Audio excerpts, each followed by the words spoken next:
अखण्डमण्डलाकारं व्याप्तं येन चराचरं तत्पदं दर्शितं येन तस्मै श्री गुरवे नमः। मित्रों, सादर नमस्कार। गुरु पूर्णिमा वस्तुतः गुरु के महत्व को जानने का दिन है। गुरु का महत्व केवल उसके ज्ञान से नहीं है, गुरु का महत्व उस ज्ञान के आचरण से है। संसार में जितने भी महान गुरु हुए हैं, उस गुरुता में उनके ज्ञान का आचरण में महत्व है। आज का दिन हम व्यास पूर्णिमा के नाम से भी जानते हैं। वस्तुतः यह गुरु का दिन व्यास को अधिक समर्पित क्यों है? व्यास इस संसार में ज्ञान को लोकायित करने वाले सबसे बड़े महानतम गुरु हैं। परमपिता परमेश्वर से प्राप्त वैदिक ज्ञान को उसकी महत्ता की दृष्टि से 4 भागों में विभाजित करने वाले वो महान गुरु व्यास ही हैं। इसीलिए उनका नाम वेद व्यास पड़ गया। वेदान विव्यास इति व्यासः। उन्होंने वेदों का विस्तार किया। वेद निस्संदेह संसार के प्रथम ज्ञान स्रोत हैं और उसमें लौकिक यात्रा से लेकर आध्यात्मिक यात्रा तक के समस्त सोपान वर्णित हैं।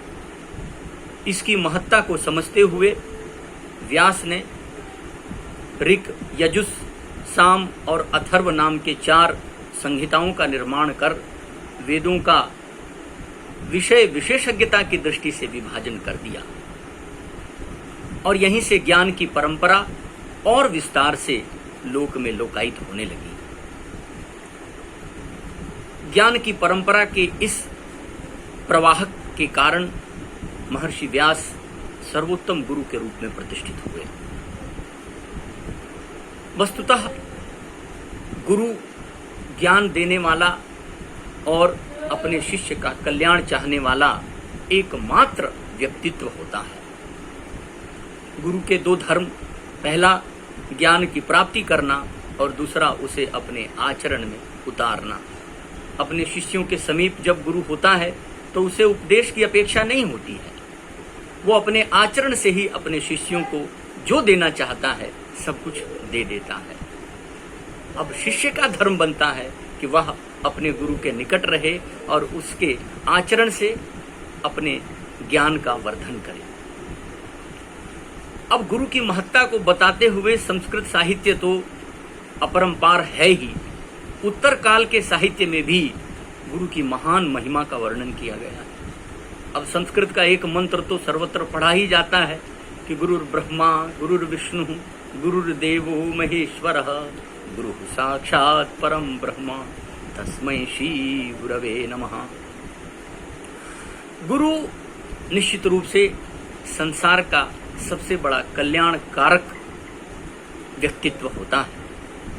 तुलसीदास के साथ साथ कबीरदास जैसा व्यक्ति भी, जो निर्गुण शाखा का व्यक्तित्व है, उसने भी गुरु की महिमा को बहुत बार व्याख्यान किया है।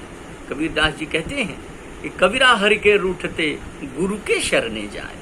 अगर आपसे लगे कि भगवान रूठ गया है तो आप गुरु की शरण में जाएं। कहें कबीर गुरु रूठते हरि नहीं होत सहाय। अगर हरि रूठ गया है तो आपको गुरु की शरण में जाना है, क्योंकि गुरु ही आपके मार्ग को प्रशस्त करने वाला है। गुरु के रूठने पर भगवान भी सहायता नहीं करते। इसलिए गुरु की निकटता बहुत अपेक्षित होती है। आज के दिन इस गुरु पूर्णिमा पर हमें अपने समस्त अहंकारों का परित्याग कर गुरु की शरण में जाना चाहिए, क्योंकि गुरु के आगे जब हम नतमस्तक होते हैं तो हमारे जीवन का संपूर्ण अहंकार अपने आप नष्ट हो जाता है। गुरु समान दाता नहीं।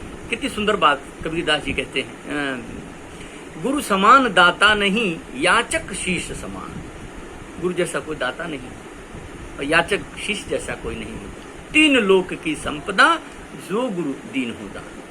तीनों लोगों की संपदा गुरु अपने ज्ञान से अपने शिष्य को दे देता है। और जब शिष्य उस ज्ञान को प्राप्त कर लेता है तब चाहे गुरु कहीं हो, शिष्य कहीं भी हो, उसमें गुरु हमेशा विराजमान रहता है। उसके हर आचरण में गुरु विराजमान रहता है। कबीरदास जी कहते हैं कि जो गुरु बसे बनारसी, शीश समुंदर तीर, एक पलक बिसरे नहीं जो गुण होई शरीर। एक भी क्षण गुरु अपने शिष्य से दूर नहीं होता है।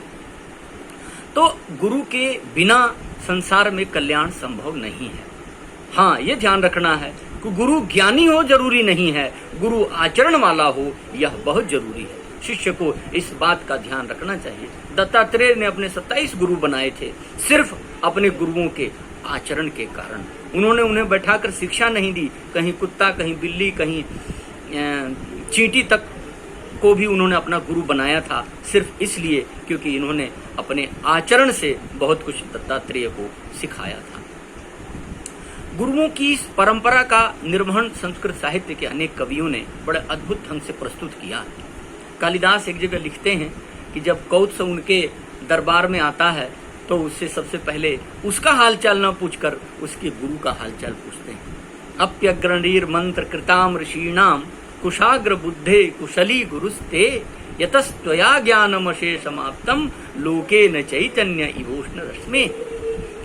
हे कौत्स, तुम्हारे गुरु ठीक तो हैं जिससे तुमने अशेष ज्ञान प्राप्त किया है। यह वो परंपरा थी जब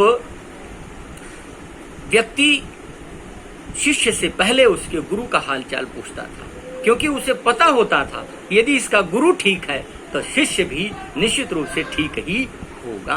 गुरुओं के कल्याण में शिष्यों का कल्याण निहित होता था, क्योंकि गुरु हमेशा शिष्य के कल्याण की कामना करता था और शिष्य का धर्म होता था कि वह अपने गुरु के कल्याण की कामना करे। तैत्तिरीयोपनिषद में समावर्तन संस्कार के क्रम में जब गुरु अपने शिष्य को उपदेश करता है तो वह उपदेश भी सदा यह याद दिलाता है कि गृहस्थ धर्म में हमें कैसा आचरण करना चाहिए। वो कहता है कि अंतेवासिन मनुषास्ति वेदम अनुच्याचार्यो अंतेवासिन मनुषास्ति सत्यम वद धर्मम चर स्वाध्यायान मा प्रमदः आचार्याय प्रियम धनमाहृत्य प्रजातंतुम मा व्यवच्छेत्सि सत्या न प्रमयितव्यम धर्मा न प्रमयितव्यम कुशला न प्रमयितव्यम भूत्यै न प्रमयितव्यम देव पितृ कार्याभ्याम मा प्रमयितव्यम मातृदेवो भव पितृदेवो भव आचार्य देवो भव अतिथि देवो भव। इस प्रकार के बहुत सारे उपदेश आचार्य अपने शिष्य को देता है। तात्पर्य यह है कि जब तक शिष्य अपने गुरु के समीप जाकर उसके आचरण से अपने भीतर ज्ञान अर्जित नहीं करता तब तक उसका कल्याण नहीं होता है। आज के इस पर्व पर हमें अपने उस गुरु के समीप जाने की अपेक्षा है, आवश्यकता है, जिससे हम अपने इस लौकिक यात्रा को ठीक करते हुए अपनी आध्यात्मिक यात्रा को भी ठीक रखें, क्योंकि कल्याण तो दोनों मार्गों के ही सही पालन से होना है। केवल लौकिक यात्रा आपकी संपूर्ण यात्रा नहीं हो सकती, केवल आध्यात्मिक यात्रा भी आपकी संपूर्ण यात्रा नहीं हो सकती। यात्रा तो तभी है जब ये दोनों पैर एक आधुनिकता और एक परंपरा दोनों का संचालन करते हों। यह लोक और अध्यात्म हमारी ये दो टांगे हैं जिसे दोनों के सहारे हमें अपनी यात्रा पूर्ण करनी होती है। आइए इस अवसर पर हम अपने गुरुओं के निकट जाएं, उनसे वह ज्ञान प्राप्त करें जो इस संसार के कल्याण के लिए बना है, इस राष्ट्र को उत्थान देने के लिए बना है। इस पावन अवसर पर आप सभी को बहुत सारी शुभकामनाएं और उन सभी गुरुओं को प्रणाम है जिन्होंने इस संसार को उत्तम बनाने में अपना योगदान दिया है। नमस्कार।